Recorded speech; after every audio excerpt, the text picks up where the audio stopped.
不知道你有没有发现，华人的春节和犹太人的逾越节在文化和习俗上有着某种惊人的相似之处。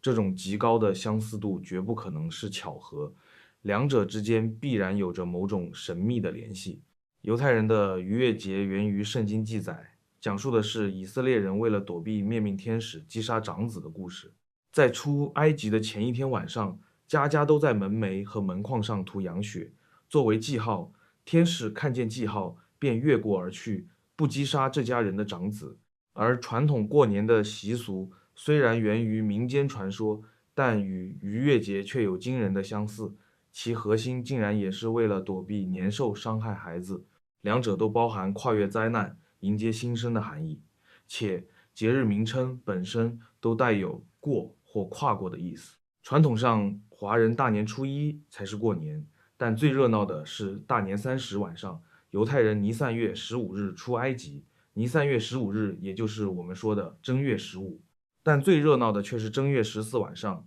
全家人一同吃烤羊羔肉，紧张兴奋地准备跟随摩西出埃及。都是节日的前一夜，比节日还要隆重。据记载，犹太人在逾越节会将羔羊的鲜血涂在门框和门楣上，作为保护标志；而春节则是华人将红色春联或红纸贴在门框和门楣上。这两种文化在红色门框躲避灾难上达成的惊人默契，简直是历史最妙的注脚。都是在入户处，都是使用红色符号来寻求平安与保护。逾越节有家宴，在逾越节的前一个晚上，全家必须团聚，举行仪式晚餐，分享苦菜、无酵饼和羊肉等。春节有除夕的年夜饭，非常丰盛，游子无论多远都会赶回家吃这顿团圆饭。当年犹太人出埃及的时候，要求所有的家人在逾越节之前都要赶回家，预备全家一同出埃及。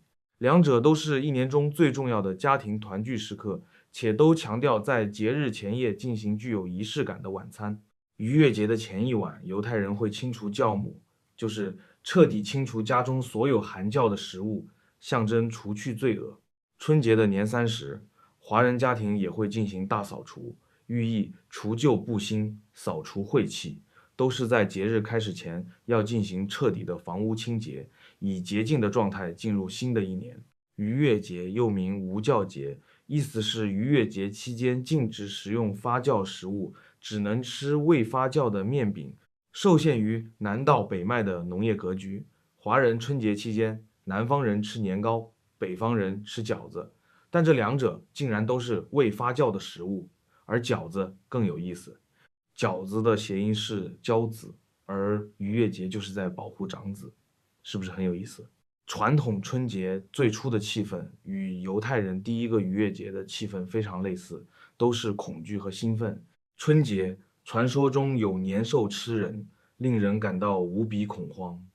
逾越节是天使击杀长子，令埃及人极度恐慌。春节是大年初一相互拜年，最初是庆祝没有被年兽吃掉；逾越节是正月15，大家相互祝贺，庆祝长子未被击杀，都非常兴奋。两者都遵循自己民族的传统历法。犹太人的逾越节遵循的是犹太历，逾越节是尼散月15日，而春节遵循的是农历，是正月初一。这两个节日都没有采用纯阳历，因此他们在阳历上的对应日期每年都在变化。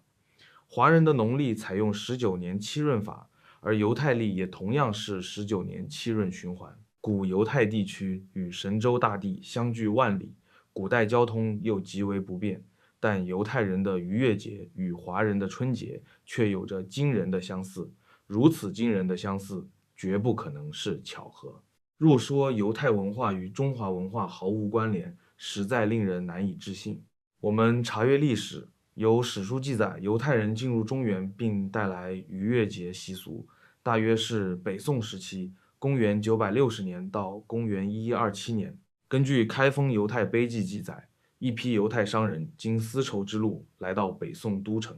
东经汴梁，汴梁就是今天的开封。史书记载，在那时，开封的犹太人社区就开始在这片土地上正式庆祝他们的民族节日逾越节。但实际上，这条文化交融的轨迹还能往前追溯。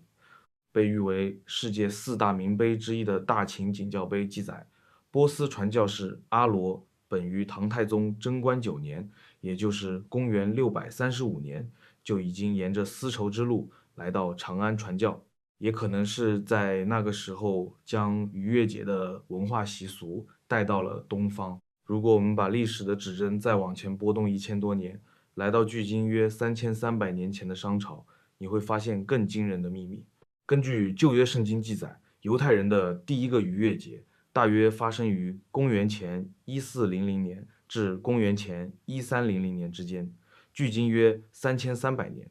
这一时期正值历史上的商朝，而《礼记·表记》记载：殷人尊神，率民以事神，先鬼而后礼。殷人就是商人，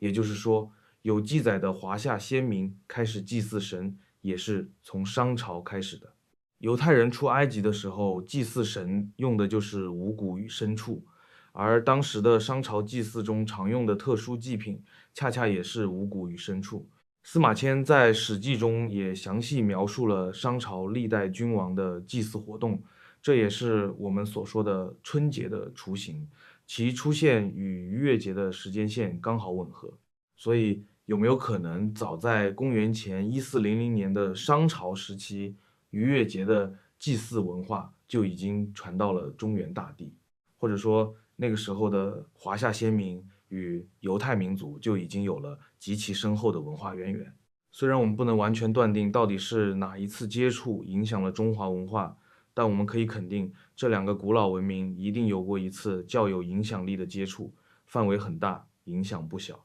否则，我们就没有办法解释两个相距如此遥远的民族为什么会在自己最重要的节日上有那么多相似之处。本影片旨在抛砖引玉，欢迎大家发表自己的见解。